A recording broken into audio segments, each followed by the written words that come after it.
Hello guys, 25 বছর পর আমার এক বন্ধুর উইকেটটা পড়তে যাচ্ছে। আর বন্ধুটিকে ক্রিজে নেওয়ার আগে ফটো সেশনটা খুব সুন্দর করে নেওয়া হচ্ছে।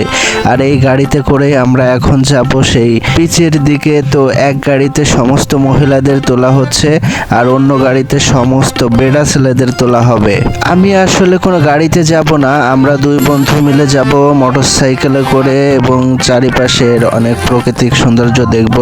আমার বন্ধুটি গাড়ির মধ্যে বেশ আনন্দদায়কভাবেই ছিল, মানে মনে একটা উৎফুল্ল ভাব। আর ফাইনালি হ্যাঁ বন্ধুরা, গেটের যুদ্ধ শেষে আমরা মঞ্চে উপস্থিত হলাম। আর আমার বন্ধুটি সেখানে বসে মোবাইলে কি জানি দেখতেছিল। আশেপাশের পরিবেশটা অনেক সুন্দর ছিল, যেটা আপনাদের এই মুহূর্তে স্ক্রিনে দেখানো হইতেছে। ফাইনালি বন্ধুরা, কবুল শেষে আমার বন্ধু কাগজে রেজিস্ট্রেশনের জন্য স্বাক্ষর দিতেছিল। মানে তার কোনো খারাপ লাগতেছিল না, মনে হচ্ছিল যে একটা আনন্দ ভাব। তো দর্শক, এইখানে কি ঘটতেছিল তা নিজ কানেই শুনে নিন। মৃত্যু আবুল সেনের ছোট পুত্র মোহাম্মদ কুতুবুদ্দিনের সঙ্গে 3 লক্ষ টাকা দেনমোহর ধার্য করিয়া স্বর্ণের মাধ্যমে 40,000 টাকা আদায় করে উপস্থিত সাক্ষীগণের সম্মুখে আপনার সঙ্গে বিবাহ প্রস্তাব করলাম। আপনি রাজি থাকলে কবুল বলে স্বাক্ষর করবেন। জি বলেন। সময় বলো, দেখো সবাই এখানে আছে, সবার এখন যেতে হবে, সবাই বলো তুমি বলো মা। এই বন্ধু তুমি কাছে আসো, বের করো। বলো সময় এসে শরৎ মা, কিচ্ছু হবে না, বলো বলো বলো। ফাইনালি দর্শক, অনেক ঠেলাঠেলি ধাক্কাধাক্কির পরে মুখ দিয়ে কপুল বলছে যে এটা শুনছেন, কিন্তু স্বাক্ষর করতে গিয়ে আর এক কাণ্ড ঘটলো। অনার্স পাশ করা মেয়েটি কি করলো দেখুন। আসি তো সমস্যা নেই।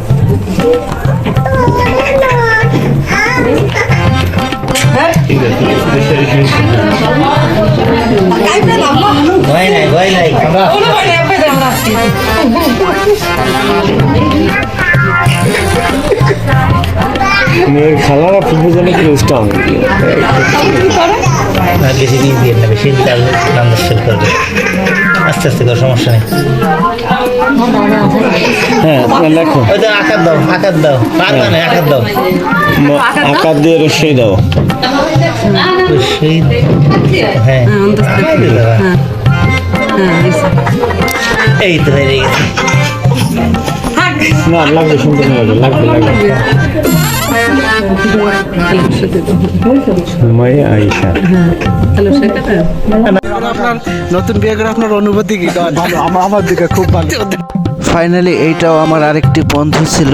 তারপরে আমরা আবার যাইতেছি দুধ ভাত খাওয়ানোর অনুষ্ঠানের দিকে। আমার বন্ধুটির মুখে এত পরিমাণ হাসি ছিল, আমার কোনোভাবেই মনে হইতেছিল না যে ওর একটু বিন্দুমাত্র কষ্ট, ভয়, সংকোচ লাগতেছে। এবং দেখেন পাশে কি সুন্দর করে বসে আছে। আর কিছুক্ষণ পর শুরু হয় দুধ ভাত খাওয়ানোর অনুষ্ঠান, যেটা আপনারা দেখতেছেন যে কিভাবে দিচ্ছে। আর আমার বন্ধু মনে হইতেছে যে কখনো দুধ ভাত খাই নাই, ঘপা ঘপ করে খেয়ে নিচ্ছে। আল্লাহ, সব দুধ ভাত যদি আমার বন্ধুরে খাওয়ায় হবে নাকি? এখন তো এই মেয়েটিকেও কিছু দুধ ভাত খাওয়ানো উচিত, তো ও তাও দিতেছে না। দেখতেছেন যে আমার দোস্তরাই দুধ ভাত খাইতেছে, শুধু আমরা শুধু চেয়ে দেখতেছিলাম যে কি সুন্দর করে দুধ ভাত দিচ্ছে আর ও ঘপাত করে খাচ্ছে। ফাইনালি বন্ধুর বউকে, আমাদের ভাবিকেও দুধ ভাত দিল এবং খুব সুন্দর করে খাচ্ছে। মনে হচ্ছে কি যে ইনিও কখনো দুধ ভাত খায় নাই এর আগে। যদি আগে একটা বিয়ে থাকতো তাহলে মনে হয় দুধ ভাত ভালো করে খাওয়া শিখতো। তো একজনের পর একজন এভাবে পালা বদল করে দুধ ভাত খাইতেই ছিল, যেইটা এত বড় ভিডিও আপনাদের দেওয়া কোনোভাবে উচিত ছিল না। এরা পানিও খাইতেছিল। প্রিয় দর্শক, আপনারা যারা এখনো বিবাহ করেন নাই তারা দেখতেছেন যে কিভাবে দুধ ভাত খাইতে হয়। তো আমি আশা করব যে আপনারাও খুব সুন্দর করে দুধ ভাত খাবেন। আর এই বেশি দেরি করে না, খুব দ্রুত বিয়ের কাজটা সেরে ফেলেন। আর যারা পালিয়ে বিয়ে করছেন তারা এই মুহূর্তটা মিস করতে থাকুন। আর এরপরে শুরু হয় আমার ভাবির বিদায়ের কান্না, যেইটা অনেক মজার ছিল আমার জন্য।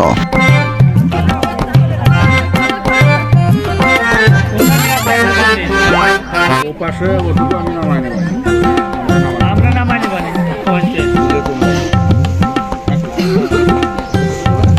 এটাই যাবে না ওটাই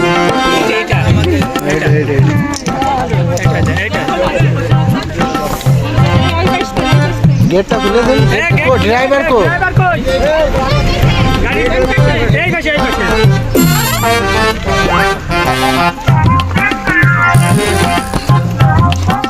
হ্যাঁ ওরা ওরা ধরে নিচ্ছে